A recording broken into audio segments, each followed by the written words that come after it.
Salut à tous, bienvenue si vous nous rejoignez. Vous êtes sur la radio Studio Kalita, la nouvelle radio des Français d'Israël, des francophones d'Israël et d'ailleurs. Alors aujourd'hui, nous allons parler d'un sujet important puisqu'il s'agit des médecins. C'est les dossiers Kalita. Tous les jours, un nouveau sujet pour vous aider à mieux vous intégrer en Israël, à éviter les erreurs d'appréciation, les erreurs avant de partir. Voilà. Et aujourd'hui, nous sommes avec un spécialiste de la question puisqu'il s'appelle Jonathan Rubinstein. Bonjour Jonathan. Bonjour Cathy, bonjour tout le monde. Merci d'être avec nous aujourd'hui. Avec plaisir, merci de m'avoir invité. Mais avec plaisir. Et donc, Jonathan travaille au sein de l'association Gvaim et il est spécialiste d'un nouveau programme concernant particulièrement les médecins. Alors, comment s'appelle le programme déjà pour commencer, tout simplement? Alors, le programme s'appelle Olim Medical. Okay. Il a été fondé il y a un peu plus d'un an maintenant. Moi, j'ai rejoint l'équipe de Gvaim il y a à peu près 2 mois, donc pas encore spécialiste. Je dirais mais que je fais quand même, mon si on internat. vous envoie nous parler, c'est que vous avez des choses à nous dire. Du moins, j'ai fait mes devoirs. Effectivement, donc Olim Medical a été créé il y a un peu plus d'1 an pour faire un espèce de pont entre d'un côté les employeurs israéliens qui sont demandeurs de médecins diplômés et qualifiés de France, d'un autre côté les Olim qui veulent venir et qu'on va essayer d'accompagner dans l'obtention d'informations et dans l'accompagnement. Voilà, il faut se rapprocher un petit peu du micro, comme ça on vous entend bien. Il manque d'habitude. Il n'y a pas de pratique dans l'accompagnement à partir de France, dans tout ce qui est la reconnaissance des diplômes, de la spécialité, comment est-ce qu'on va chercher du travail en Israël, et pour pouvoir jusqu'arriver ici, faire ça à l'IA, et on espère commencer à travailler. Alors justement, on va reprendre les choses un petit peu au démarrage. Moi, j'ai toujours entendu dire que les médecins généralistes, en tout cas, c'était très facile. L'équivalent, c'était automatique. Alors, c'est un leurre, c'est vrai, comment ça se passe ? Alors, pour remettre les choses dans leur contexte, d'abord les médecins. Il y a un manque de médecins en Israël. Certains diront plus, d'autres diront moins. Juste pour donner quelques chiffres avant de rentrer dans le dossier des généralistes, aujourd'hui, selon une étude qui a été faite par le directeur de Igoud Harofim, donc de l'association des médecins en Israël, des médecins de famille, 40% des médecins de famille aujourd'hui en Israël ont plus de 60 ans.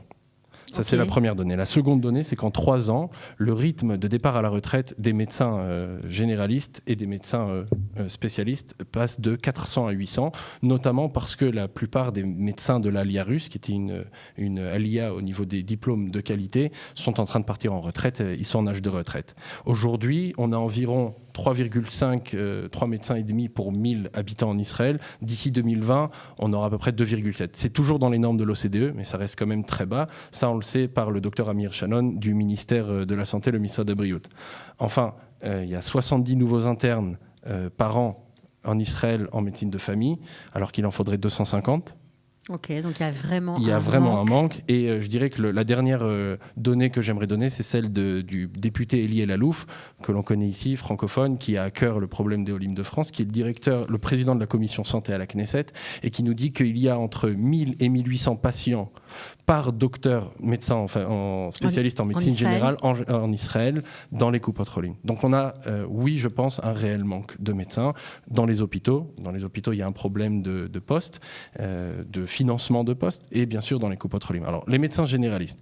D'abord, il faut comprendre que le processus se fait en 2 étapes. Il y a le processus de la reconnaissance du diplôme en médecine vis-à-vis du ministère d'Abri ou du ministère de la Santé. Oui, c'est important. C'était ma question, et exactement. La deuxième étape, qui peut être fait indépendamment, avant ou après, la reconnaissance de la spécialité. On va dire comme ça. Vis-à-vis du ministère de la Santé, le processus est assez simple. Il y a une checklist que vous pouvez trouver sur le site du ministère de l'Intégration, le ministère de la Klita, sur le site de l'Agence juive. Gvaim en a également fait une un peu plus succincte. Alors ces listes, il faut le préciser, elles sont en français. Ces listes sont en français, on les a traduites, elles ont été validées par les gens du ministère et de ce qu'on appelle l'IMA, l'Israeli Medical Association, un petit peu l'équivalent du Conseil de l'ordre français. On est passé avec eux sur ces points. Ils nous ont validé effectivement les étapes à passer, les documents à apporter pour pouvoir faire reconnaître. Est-ce que les dossiers sont compliqués à remplir? Est-ce qu'il y a beaucoup de documents? Vaut-il mieux les commencer de France? Alors, plus que de conseiller, je dirais que c'est essentiel de les commencer de France. Si c'est possible, Et c'est possible. Alors, il vaut mieux qu'un médecin commence. Pourquoi ? Ça fait partie du processus de préparation à l'ALIA. On n'a pas vocation à pousser les gens à faire leur ALIA, on a vocation à les accompagner pour faciliter ce qu'un docteur m'a dit encore ce matin au téléphone, le parcours du combattant. Dans le sens où... Donc, il n'y a pas vraiment d'équivalence à repasser, mais c'est quand même un parcours du combattant. La France fait partie des 6 pays avec le Commonwealth qui n'ont pas d'examen. A priori, à part, il y a des cas par cas, on pourra peut-être du bout de la cuillère y toucher. Mais effectivement, il n'y a pas d'examen. Le médecin français est censé faire reconnaître son diplôme de façon automatique. Alors, je dis automatique. Mais c'est cette procédure de reconnaissance du diplôme qui nécessite une préparation minutieuse. Minutieuse, voilà, avec des documents très précis, des documents à aller chercher dans une fac. Or, un médecin qui aujourd'hui a 20-25 ans d'expérience, la fac n'a pas forcément à cette époque-là informatisé toutes les données qu'ils avaient, donc il faut aller le chercher, il faut faire traduire ces documents, il faut les faire valider, signer par un notaire. Aujourd'hui, alors on essaye de faciliter, aujourd'hui sur le site du ministère de l'Intégration, vous pouvez directement mettre vos documents et ils seront traduits par l'administration elle-même. Effectivement, donc la première étape, pas forcément chronologiquement, parce qu'encore une fois, la procédure vis-à-vis de l'IMA et du ministère est indépendante et on peut faire reconnaître sa spécialité avant de faire reconnaître son diplôme de docteur en médecine. On va dire que face au Misra d'Abrioud, c'est plutôt administratif. Vous avez tous les dossiers, vous les emmenez, ils sont vérifiés en quelques jours, semaines, a priori pas plus de 3 semaines, à moins qu'il y ait ici et là un détail. Pas plus de 3 semaines, si on a tous les papiers documents nécessaires. Faits, ça pourrait être fait. Encore une fois, ne vous fixez pas sur les 3 semaines, parfois c'est moins, parfois c'est plus, ça dépend du nombre de demandes, ça dépend de si dans votre dossier il manque tel ou tel papier, si cette traduction n'est pas bonne ou si le ministère... Oui, il faut quand même expliquer aux gens qui nous écoutent peut-être que c'est aussi du cas par cas. Alors, oui, mais le cas par cas est beaucoup plus, je dirais, drastique auprès de l'IMA, du Conseil de l'Ordre, qu'auprès du ministère de la Santé. Auprès du ministère de la Santé, c'est le docteur Shannon et son équipe. Une fois qu'il a tout le dossier, a priori, en quelques temps, votre diplôme de médecine, de docteur en médecine, est reconnu. Mais pourtant, il paraît qu'ils sont débordés et que ça prend un temps incroyable. Alors, à Gvaïm, on a une position, je dirais, un petit peu préférentielle, dans le sens où on Donc, est... si on va à Gvaïm, on est pistonné, quoi. C'est ça. Alors, il n'y a pas de piston en Israël. Je dirais que 75% Il n'y a pas de piston en Israël. Je dirais que 75% des gens qui ont trouvé du travail en Israël, les Israéliens ou Olim Khadashim, c'est grâce à un réseau. Je dirais que le mot piston fait peur, le mot réseau est plus juste en Israël, c'est vrai. Je ne dis pas que celui qui ne va pas à Gvaïm ne va pas être reconnu comme médecin. Mais disons que c'est un tremplin, une aide certaine. On a aujourd'hui des partenariats avec les associations médicales israéliennes, avec les associations francophones, comme notamment Kalita. On travaille main dans la main avec l'Agence juive à Paris, qui fait un travail exceptionnel, notamment dans les dossiers des médecins avec qui on travaille. Pas plus tard qu'il y a 15 jours, le docteur Shannon du ministère de la Santé et une dame du nom de Dana Fishbein de l'IMAS étaient à Paris. Ils ont rencontré les médecins, ils leur ont parlé des problèmes, ils leur ont parlé des difficultés, ils leur ont demandé de leur présenter leur dossier. Donc il y a des choses qui sont faites pour avancer. Et nous sommes également en contact avec l'administration israélienne et avec les employeurs. Alors, j'ai une question parce que j'ai l'impression qu'au niveau de l'ALIA de France, ça bouge énormément, qu'il y a beaucoup de choses. Et là, nos studios sont abrités, il faut bien le dire, dans le bâtiment qui s'appelle le Hub de l'emploi, un magnifique bâtiment, on ne le dira jamais assez, pour ces jolis studios de la nouvelle radio Studio Kalita. Mais ma question est, je crois qu'il y a une jeune femme qui est formidable, qui s'appelle Esther Blum, qui travaille au sein du Hub de l'emploi et justement qui est spécialisée pour faciliter et aider à cette équivalence de diplôme, à aider les gens à vraiment professer dans leur métier pour tout ce qui concerne les professions réglementées. Est-ce que ça n'a fait pas un peu double emploi, ce que vous êtes en train de me raconter ? Alors, pas du tout. D'abord, Esther Blum, on travaille avec elle main dans la main. On participe activement, Gvaïm, au forum des associations. Pour reprendre un exemple de cas que l'on traite avec Esther Blum, vous avez parlé des généralistes. Quand on regarde le problème des généralistes en France, aujourd'hui, il y a une réforme, par exemple en 2003, qui a fait de la médecine générale une spécialité en médecine générale. On a un petit peu rehaussé, redoré le blason de la médecine générale en France. En Israël, un médecin qui termine ses 6 années d'études, il est nommé Rofé Klali, traduit par médecine générale. Mais il n'est pas médecin de famille. Il doit ensuite faire un internat, ce qu'on appelle en hébreu une itmachut, en médecine de famille. Refouat mishpacha. Pendant combien d'années ? 4 ans. Une fois qu'il a fini ses 4 ans de Refouat Mishpacha, il est médecin spécialisé en médecine de famille. En France, la spécialité en médecine de famille n'existait pas. Avant 2003, avant la réforme de 2003, tous les médecins qui n'avaient pas fait l'internat ou avaient raté leur internat étaient médecins généralistes. En 2003, il y a eu cette réforme qui est entrée finalement en vigueur en 2007, puisqu'il a fallu 4 ans dans le cursus. Et les gens qui aujourd'hui terminent ont un diplôme de médecin reconnu spécialiste en médecine générale. Et ils ont fait. Alors l'internat dure combien de temps en France ? Alors ils ont fait, je crois, si je dis pas de bêtises, 3 ans. 3 ans, ok. Donc ça veut dire qu'en fait, un médecin généraliste français qui arrive en Israël, il est considéré comme quoi ? Comme médecin de famille, comme médecin généraliste ? Comment ça se passe ? Alors c'est ça le problème. C'est un des problèmes que l'on traite avec Kalita, avec Esther Blum. Le médecin qui arrive, médecin généraliste en France, il est reconnu en Israël comme Rofé Klali et non pas comme Rofé Mishpacha. Depuis 2007, ceux qui vont arriver avec la spécialité sont reconnus Rofé Mishpacha. Donc ces gens-là qui arrivent, qui disent « moi j'ai 20 ans de médecine générale », en réalité ils demandent à être reconnus comme médecins de famille, ils ne le sont pas forcément automatiquement. Alors ce qu'il y a au jour d'aujourd'hui, quelqu'un qui voudrait être reconnu devrait faire un examen qui est un véritable rempart, je dirais, à la reconnaissance, parce que c'est le même examen que vont passer les Israéliens qui font l'internat en médecine. Donc c'est carrément il est extrêmement difficile.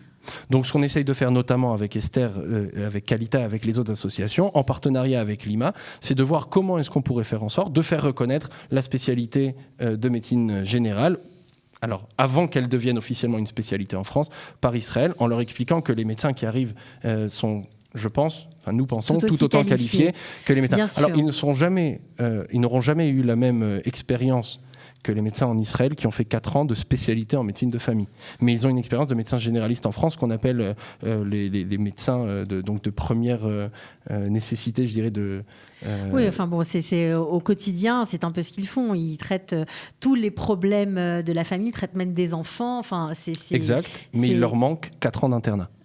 Que les Israéliens ont fait. Donc, au niveau de ce que fait en fait l'IMA aujourd'hui, quand vous me parlez des difficultés, c'est pas facile. Il faut enlever l'idée que c'est facile et que moi je suis médecin depuis 30 ans, on va me reconnaître. Ce que fait l'IMA, c'est qu'il compare, maintenant je parle au niveau de la spécialité, les cursus universitaires, les années d'études et aussi les années de pratique. Donc quand on vient et qu'on dit tout est pris en ligne de compte et l'IMA travaille au cas par cas. Dans 80% des cas, ça passe très facilement. Une fois que vous avez emmené tout votre dossier, en général dans 80% des cas, l'IMA demande entre 3 et 6 mois, peut-être parfois un peu moins, d'autres fois un peu plus, de ce qu'on appelle une istaklout, comment traduire ça en français une examination. Alors c'est de consultation. Vous êtes en fait médecin consultant, vous travaillez dans un hôpital dans votre département, auprès d'un chef de département qui ensuite vous signera un papier comme quoi vous avez passé cette période-là. Oui, il faut prouver son parcours en fait. Exactement. C'est ça. Le problème, c'est que quand vous allez voir l'IMA, ils vous disent un médecin de famille en Israël, c'est 6 ans plus 4 ans. Mais en France, Gvaïm et Esther Blum de Kalita sont là et vous aidez en tout cas les médecins à valider. On engage les médecins à nous contacter pour voir, et effectivement, comme vous l'avez justement dit, ce sera du cas par cas, pour voir comment est-ce qu'on peut faire avancer leur dossier. Il y a du lobbyisme, il y a des demandes auprès du ministère, auprès de l'IMA pour faire avancer ce dossier. Il y a des actions portées par Kalita, portées par le député Elie Elalouf qu'on a cité tout à l'heure notamment. Alors je voudrais revenir tout de suite au programme spécifique pour les médecins mis en place par Gvaïm. Est-ce que vous les aidez à trouver du travail après tout ça ? C'est bien ça. Ce qu'on essaie, alors avant même de les aider à trouver du travail, ce qu'on vient de dire sur l'IMA qui demande une période de istaklout d'observation en hôpital, d'abord on les aide à trouver cette période-là, de trouver un endroit où ils vont aller travailler. C'est un stage en fait. C'est un stage de 3 à 6 mois en fait. Qui est demandé avant de pouvoir avoir l'obtention légale de travailler en Israël en tant que médecin. Le diplôme final. Alors, le ministère d'Abriout a donné le diplôme de docteur en médecine. L'IMA va donner le diplôme, si on peut dire, de spécialiste. Et l'IMA dit, voilà, vous avez été reconnu comme médecin spécialiste dans tel et tel domaine. Si vous voulez pouvoir avoir le droit de travailler en tant que telle spécialité, vous devez faire tant et tant de semaines, mois. Donc vous trouvez le stage, on va dire. Donc on est en contact aujourd'hui avec des dizaines de sociétés en Israël, d'hôpitaux, de Coupotrolim, et on essaye bien sûr de trouver un stage d'istaklout pour ces médecins. La semaine dernière, on était à Jérusalem, on a commencé à développer Olim Medical à Jérusalem, dans les différents hôpitaux de la ville. Effectivement, on rencontre la direction de l'hôpital, les ressources humaines de l'hôpital, les chefs de département aussi. Excusez-moi de vous couper, mais il faut dire que pour l'instant, le programme n'existe qu'à Tel Aviv. Alors, comme tous les programmes de Gvaïm, le programme est basé à Tel Aviv, mais on a pour vocation de trouver du travail partout dans le pays en fonction de là où la personne elle habite. Ok. Au niveau des hôpitaux, on va dire que ça marche sur plusieurs domaines. Il y a d'abord le côté là où le Olé il habite, il y a aussi là où le Olé veut travailler, dans tel et tel hôpital, et puis il y a aussi là où il y a des demandes. On va dire comme ça. Au niveau des postes, les hôpitaux manquent de financement, comme on a dit, ce qu'on appelle en hébreu des tkanim, pour ouvrir des postes. Maintenant, pour ce qui est de la histaklout, pour ce qui est de ce qu'on appelle aussi la hatama, la période donc de formation, de probation, la période de probation, on arrive à avoir les hôpitaux nous ouvrent leurs portes.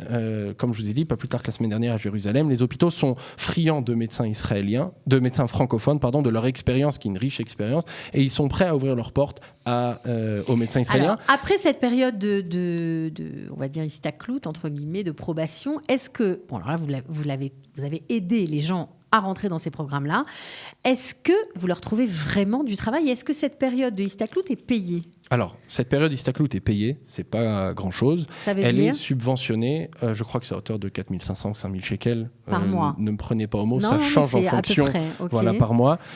C'est le Misrad Aklita, en général, le ministère de l'intégration, qui subventionne cette période histaklout. Okay. C'est important, la demande doit être faite. Alors, pas forcément par le Olé, elle peut être faite en fait en parallèle. Le Olé peut aller au Misrad Aklita, mais l'hôpital qui veut prendre ce Olé chez lui va effectivement pouvoir faire la demande. À la fin de cette période d'histaklout, l'hôpital, si il désire garder le médecin et qu'on arrive à faire en sorte que l'hôpital le garde, encore une fois, les hôpitaux manquent aujourd'hui crucialement. Oui, donc si forcément ils sont contents de cette période d'histaklout, ils sont tentés de garder le médecin. Ils sont tentés, mais encore une fois, ils n'en ont pas forcément les budgets. Alors on a des hôpitaux qui aujourd'hui, par exemple comme Asuta Ashdod, qui a ouvert un tout nouvel hôpital, qui sont en train de recruter, qui ont des budgets. Ce qui est sûr, il faut que ce soit dit, c'est plus facile de trouver du travail à un médecin en coupatrolim qu'en hôpital. Ça demande beaucoup de patience, ça demande aussi de l'humilité.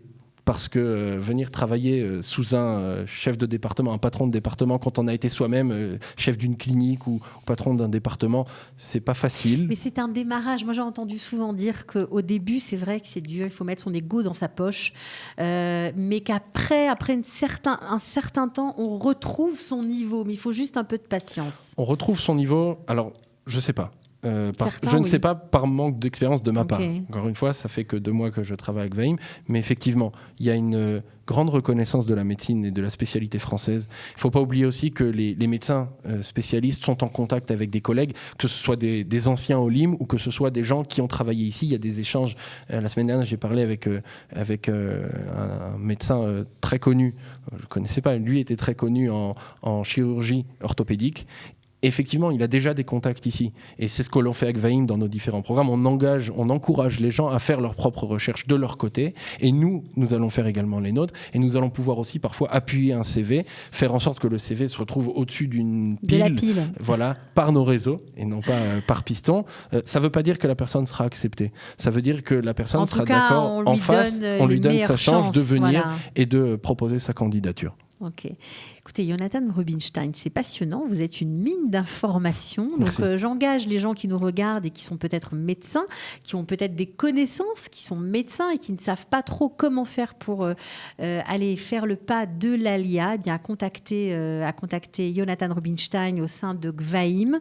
Vous avez des coordonnées? Alors, on peut vous contacter? on a notre site Gvaim, on a un Facebook Olim Médical, on a une adresse mail olimmedical@gvaim.org.il. Je tiens juste à préciser que Olim Médical, depuis quelque temps, a ouvert également un programme pour les infirmières, en partenariat, main dans la main avec Qualita, parce que le dossier des infirmières est un dossier encore plus compliqué. C'est un dossier brûlant, très très difficile. Et là, on remercie tous nos partenaires, et notamment Qualita, puisqu'on se trouve dans leurs locaux également pour tout le lobbyisme, pour toute l'action et pour toutes les démarches qui sont mises en place.